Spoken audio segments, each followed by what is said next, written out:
Hello everyone, कैसे हो आप सब। आई होप आप सब अच्छे होंगे। तो आज बात करेंगे हम एंटोमोलॉजी के कुछ फैक्ट्स के बारे में जो अक्सर आपके कम्पिटिटिव एग्जाम्स में पूछ लिए जाते हैं, चाहे वो आपका एजीटी एग्ज़ाम हो या आपका एएफओ एग्ज़ाम हो या आपका एफसीआई का एग्ज़ाम हो। तो कोई भी कम्पिटिटिव एग्ज़ाम एग्रीकल्चर रिलेटेड हो, उनसे जो है उनमें आपके ये एंटोमोलॉजी फैक्ट्स पूछे ही पूछे जाते हैं। देखिए, यहाँ पे वीडियो में जितने भी क्वेश्चंस हमने यहाँ पे कवर किए हैं, ये आपके प्रीवियस ईयर एग्जाम्स में भी पूछे गए हैं और इनसे रिलेटेड भी कुछ फैक्ट्स बताए जाएंगे। जैसे क्वेश्चंस तो आपका बताया जाएगा, बट उससे रिलेटेड बहुत सारे फैक्ट्स बताए जाएंगे। तो कुल मिला के काफ़ी क्वेश्चंस आपको इस वीडियो के माध्यम से मिलेंगे। तो जैसे कि फर्स्ट देख लेते हैं। फर्स्ट है आपका जो आपका राइस टुंग्रो वायरस होता है, उसका वेक्टर पूछ रखा है। तो जो राइस टुंग्रो वायरस होता है, उसमें जो वेक्टर होता है, जो यानी कि वेक्टर का काम क्या होता है, जो वायरस होता है, वायरस को एक प्लांट से दूसरे प्लांट्स में फैलाने का, ठीक है, यानी कि इन्फेक्शन को फैलाना क्या होता है, वायरस का काम, ये वेक्टर का काम होता है। इसमें वेक्टर में आपका कोई इंसेक्ट भी हो सकता है, ठीक है, कोई इंसेक्ट या पेस्ट भी हो सकता है। तो इसमें अलग अलग तरीके के हो जाते हैं। जैसे तो इसमें जो वेक्टर होता है नेफ्रोटेटिक्स वायरसेस, यानी कि ऑप्शन ए राइट होगा इसका। अब इसके बारे में कुछ फैक्ट्स देख लेते हैं। जैसे आपका जो राइस टुंग्रो वायरस है किस प्रकार फैलता है, ठीक है, इसका लाइफ साइकिल क्या रहता है। तो जैसे राइस टुंग्रो वायरस है, ये दो कॉम्प्लेक्स वायरस के मिश्रण से मिलकर बनता होता है। एक तो आपका आरटीबीवी, जिसको राइस टुंग्रो बेसिलिफॉर्म वायरस बोलते हैं, और दूसरा होता है आपका राइस टुंग्रो स्फेरिकल वायरस, यानी कि आरटीएसवी। ये दो वायरस है जो जिनके सम्मिश्रण से मिलकर जो आपका राइस टुंग्रो वायरस फैलता है, ठीक है, बनता है। तो ये जो ट्रांसमीटर होता है, ट्रांसमीटर भी किसके द्वारा होता है, ये आपका ग्रीन लीफ होपर के द्वारा होता है, जिसका नाम ही है आपका नेफ्रोटेटिक्स वायरसेस। यही इसमें वेक्टर का काम करता है। अब देख लेते हैं सिम्टम्स किस तरह आते हैं। जैसे यहाँ पे दिखाया गया है, ये आपके कुछ सिम्टम्स है आपकी जो राइस क्रॉप होती है। इस प्रकार ये आपका वेक्टर होता है नेफ्रोटेटिक ग्रीन लीफ होपर, और जो इसका लाइफ साइकिल चलता है, जैसे यहाँ पे देखो, मैंने जैसे बताया आपको आरटीएसबी और आरटीबीवी, इनकी दो जो ये आपके वेक्टर हैं, ये किस प्रकार जो है यहाँ से, जैसे ग्रीन लीफ होपर इनको ले जाता है, इनसे इन्फेक्टेड होकर ये सीधा प्लांट में जाते हैं, ठीक है। प्लांट से फिर ये ऐसे इन्फेक्टेड प्लांट्स में जाते हैं, फिर यहाँ से इनका जैसे जैसे जैसे लाइफ साइकिल चलता रहता है। तो आई होप आपको समझ आया होगा अच्छे से। तो ये था आपका राइस टुंग्रो वायरस। और देखिए, एक बात और बता दूं, अगर आपने अभी तक चैनल हमारा सब्सक्राइब नहीं किया है तो यार चैनल सब्सक्राइब कर लिया करो, ठीक है। ऐसी इम्पोर्टेंट वीडियो हम लाते रहते हैं आपके लिए। तो हमारा अभी टारगेट है 1000 सब्सक्राइबर का, अभी होने ही वाला है। तो जल्दी से जल्दी, अगर आपने सब्सक्राइब नहीं किया है तो सब्सक्राइब कर दो जल्दी से, और वीडियो को भी लाइक किया करो। चलते हैं नेक्स्ट फैक्ट पे। नेक्स्ट है आपका, यहाँ पे कुछ जोड़े दिए गए हैं और उनके कीट और मुखाम, यानी कि उनके माउथ पार्ट्स, ठीक है, उनके माउथ पार्ट्स दे रखे हैं कि कौन कौन से जो इंसेक्ट हैं उनमें माउथ पार्ट्स कौन कौन से होते हैं। तो जैसे मधुमक्खी है, मधुमक्खी में चबाने वाले मुखांग। तो मधुमक्खी में चबाने वाले मुखांग नहीं होते। मधुमक्खी की बात करें तो मधुमक्खी में जो लैपिंग टाइप, दबाने वाले जिसको बोलते हैं लैपिंग टाइप और सकिंग टाइप, ठीक है। सकिंग टाइप दो तरीके के माउथ पार्ट होते हैं। जैसे आपका बग है, बग में दबाने चूसने वाले, ये भी सही है। बटरफ्लाई में साइफनिंग टाइप होते हैं, ये भी राइट है। जो आपकी घरेलू मक्खी होती है हाउस फ्लाई, उसमें स्पॉन्जिंग टाइप होती है, ये भी राइट है। तो इसका जो गलत आंसर है, इसमें बोल रखे सही जोड़ा नहीं है, तो ये ऑप्शन ए, यानी कि चबाने वाले मुखांग इसमें मधुमक्खी में नहीं होते। इसमें आपके होते हैं, जैसा कि अभी बताया, लेपिंग टाइप और सकिंग टाइप। तो ये था आपका राइट आंसर।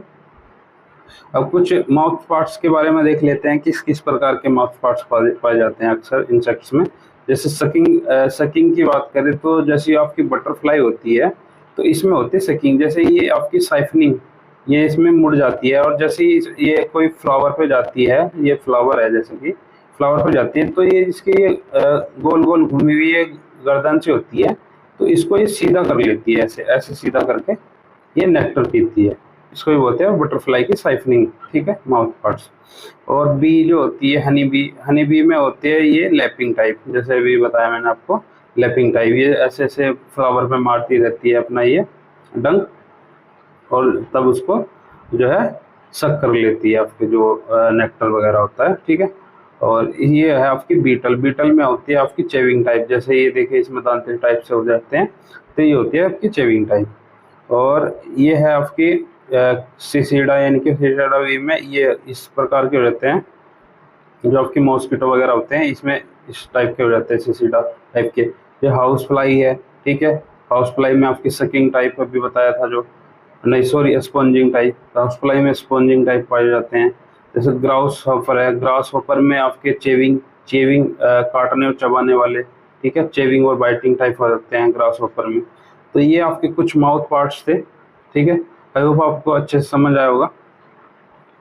अब कुछ माउथ पार्ट्स के पार्ट भी देख लेते हैं। जो आपका माउथ पार्ट होता है तो उसमें कौन कौन से पार्ट्स जो है आपके अलग अलग रहते हैं, तो जैसे कि यहाँ पे डिस्क्रिप्शन पूरा दिया गया है। जैसे कीटों के कुछ मुख्य विभिन्न संरचनाएं होती है जो विभिन्न आहार रणनीतियों के लिए अनुकूलित होती है। देखिए अलग अलग कीट में अलग अलग जो है आहार, यानी कि कोई तो नेक्टर पीता है उसको चबाना नहीं आता, ठीक है, वो चबा नहीं सकता या वो सक नहीं कर सकता, तो उसमें हर कीट में अलग अलग माउथ पार्ट इस प्रकार दे जाते हैं। जैसे लेब्रम है, लेब्रम का काम क्या होता है, ये ऊपर का होठ होता है, ठीक है। जैसे मैंडिबल्स है, मैंडिबल्स जो है काटने वाले जबड़े होते हैं। और मैक्सिला है, मैक्सिला पकड़ने के लिए होता है, ठीक है, किसी शिकार को जकड़ के पकड़ना। और जो लेबियम होता है, लेबियम होता है निचला होठ, ठीक है, जैसे ये है आपका लेबियम, ठीक है, ये लेबियम है। ये हाइपोफेरिक्स है, ठीक है। और ये ऊपर का जो लेब्रम है, ऊपरला होठ, जो ऊपरी होठ यहाँ पे बताया था लेब्रम, ठीक है, लेब्रम। और हाइपोफेरिक्स जीभ जैसी संरचना होती है, ये जैसे अभी बताया आपको, ठीक है। ये पकड़ने के लिए मैंडिबल्स होते हैं, ठीक है, ये यहाँ पे दे रखे हैं। और लेबियम भी बता दिया आपको, ये इस प्रकार जो है ये मैंडिबल्स पकड़ने के लिए, ठीक है, मैंडिबल्स काटने, सॉरी ये काटने और जबड़े, काटने वाले जबड़े ये होते हैं, और पकड़ने के लिए होते हैं ये, ठीक है, मैक्सिली। तो ये इस प्रकार जो है आपके माउथ पार्ट्स रहते हैं। ये भाग विभिन्न कीट प्रजातियों में आकार और कार्य में परिवर्तन के साथ भोजन को हेरफेर कर तोड़ने और निगलने के लिए काम करते हैं। यानी कि कहने की बात यह है कि हर इंसेक्ट्स में अलग अलग टाइप के पाए जाएंगे, कि जरूरी नहीं है कि भाई ग्रास होपर में लैपिंग टाइप पाया जा, ठीक है। तो ग्रास होपर में पकड़ने वाले भी पाए जाएंगे और ये काटने वाले भी पाए जाएंगे। तो अलग अलग इंसेक्ट्स में अलग अलग माउथ पार्ट पाए जाते हैं। अब नेक्स्ट देख लेते हैं। नेक्स्ट है आपका, अनार के फलों को पॉलीथीन से ढककर थैलियों में रखने से होने वाले नुकसान से बचा जा सकता है। देखिए जो अनार है आपकी, जो पोमग्रेनेट क्रॉप होती है, उसमें सबसे ज़्यादा इफेक्ट जो है आपका, जो आपकी बटरफ्लाई होती है, पोमग्रेनेट बटरफ्लाई, उसके द्वारा सबसे ज़्यादा इफेक्ट होता है आपका। इसमें क्या होता है, जो ये आपकी लार्वा स्टेज पर ही इन्फेक्ट करता है। जो लार्वा स्टेज होती है, लार्वा स्टेज पर ये क्या करेगा, पोमग्रेनेट के अंदर जो है फल होता है उसमें सुराख करके चला जाएगा, और तब तक खाता रहता है, तब तक खाता रहता है जब तक वो आपकी एडल्ट स्टेज में ना आ जाए, यानी कि तितली रूप में ना आ जाए। तो ये सबसे ज़्यादा जो है इन्फेक्ट करता है आपका जो आपकी बटरफ्लाई है, पोमग्रेनेट बटरफ्लाई। अब इसके बारे में देख लेते हैं किस प्रकार इन्फेक्ट करती है, इसका नाम क्या है, ठीक है। जो पोमग्रेनेट बटरफ्लाई होती है इसको बोलते हैं वीराकोला आइसोक्रेट्स, ठीक है। ये ड्यूडेक्स आइसोक्रेट्स भी कहीं कहीं मिलेगा आपको, वैसे ज़्यादातर इसका वीराकोला आइसोक्रेट्स बोलते हैं। अब ये क्या करती है, इस प्रकार का इसकी इल्ली होती है, और ये इसका जो है एडल्ट रूप होता है। और इन्फेक्टेड जो अनार होता है, ठीक है, पोमग्रेनेट इस प्रकार का होता है। ये देखिए इसमें सुराख भी किया हुआ है, ठीक है। यहाँ से लार्वा अंदर घुसेगा और पूरे जो है इसके सीड्स वगैरह खाता रहता है तब जब तक ये एडल्ट स्टेज में ना आ जाए। जैसे यहाँ पे दिया भी है, फलों पर अनार की तितली के लक्षण, छोटे छेद, जैसे छोटा छेद दे रखा है,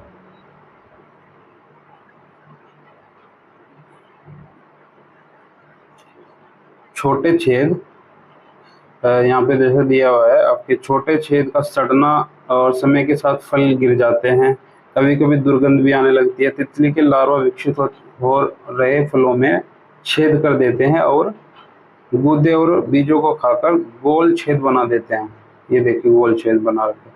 और बैक्टीरिया और कवक का भी आक्रमण हो जाता है। जैसे जैसे इन्फेक्ट करेगा तो उसमें बैक्टीरिया भी लग जाएंगे, कवक भी, सड़न भी हो जाएगी, तो जिससे कि क्या होते हैं, आपके बाद में आपके फल गिरने लगते हैं। तो ये था आपका विराकोला एसोप्रेशन के, जो आपकी पोमग्रेनेट की बटरफ्लाई होती है। काफ़ी ज़्यादातर एग्जाम्स में काफ़ी पूछा जाने वाला क्वेश्चन है ये। अब नेक्स्ट देख लेते हैं। नेक्स्ट है आपका केवल रिलीजर के लिए लाभकारी एलिलोकेमिल्स को क्या कहते हैं। देखिए एलिलोकेमिल्स में 4 दिए गए हैं, जैसे एलोमोन्स है, कैरोमोन्स है, सिनोमोन्स है, एंटीनोमोन्स है। तो इनके बारे में, सभी के बारे में 1 बाय 1 देखेंगे।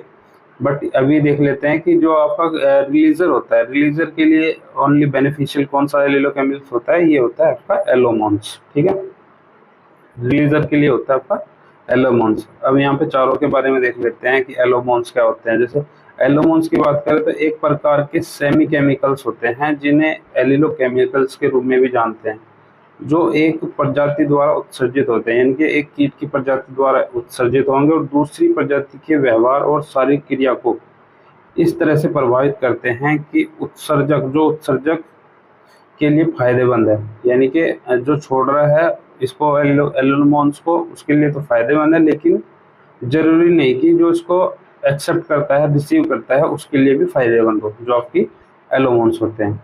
और कैरोमोन्स की बात करें तो यह एक जीव द्वारा उत्पादित रासायनिक यानी कि केमिकल संकेत है, जो दूसरे जीवों के लिए लाभदायक होते हैं और आकर्षक और अवरोधक उत्तेजक के रूप में कार्य करते हैं।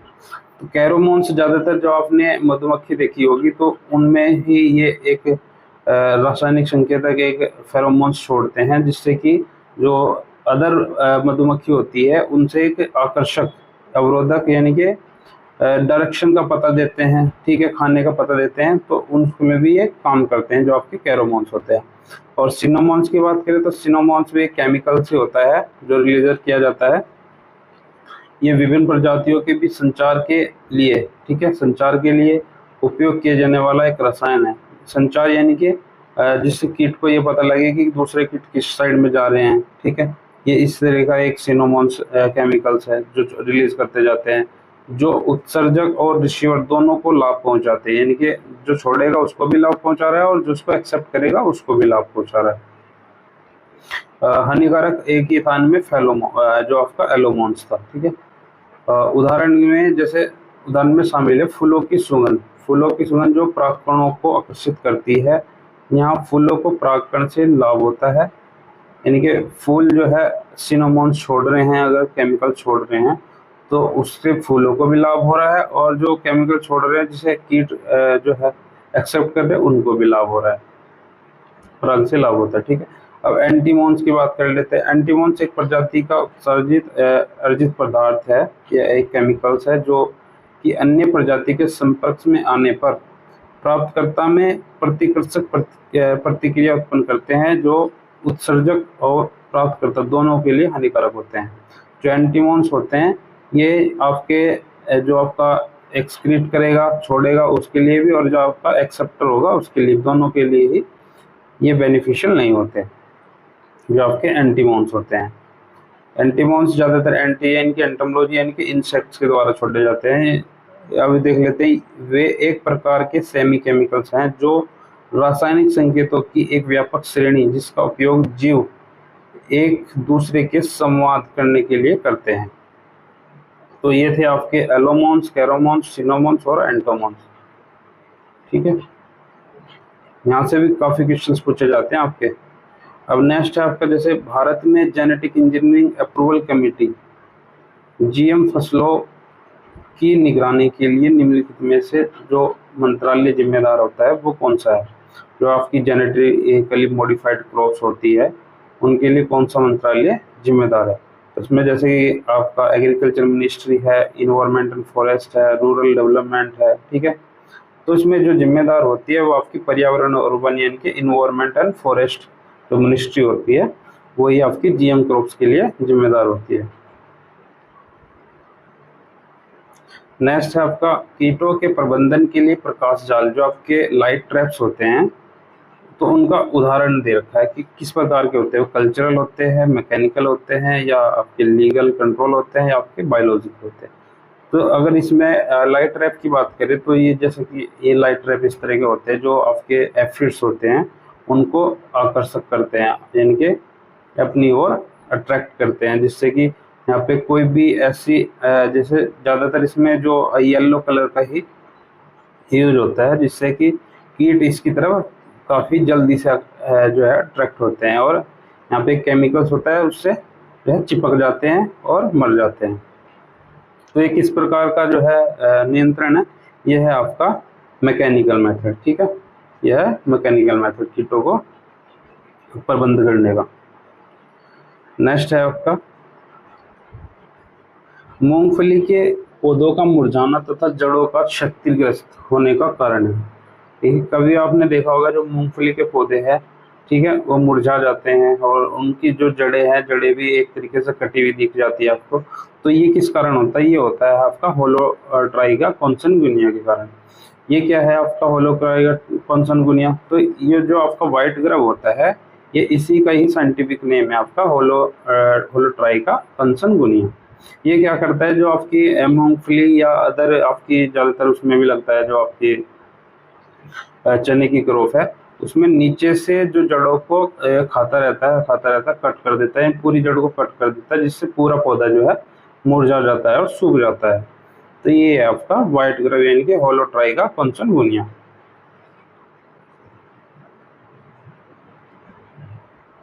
नेक्स्ट है आपका दालों के खेत और भंडारण दोनों जगह आक्रमण करने वाला कीट कौन सा है? तो दोनों जगह आपका जो पल्स बीटल होती है, ठीक है, जो पल्स बीटल होती है वही करती है। ये इस प्रकार की आपकी पल्स बीटल है। आपने देखा भी होगा जो आपके घर में वो रहते हैं काफ़ी दिन तक अगर पड़े रहते हैं, जो आपके चने हैं, छोले हैं, तो उनमें और दालें हैं, उनमें इस प्रकार के जो भुनगे भुनगे बोलते हैं हिंदी में, वैसे तो उनको भुनगा या भ्रंग बोल देते हैं वैसे देसी भाषाओं में, गाँव में।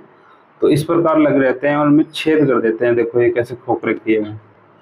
तो ये ही आपका जो पल्स बीटल होती है वो सबसे ज़्यादा इन्फेक्ट करती है, आपके खेत में हो या आपके स्टोरेज या आपके भंडार गृह हो उनमें।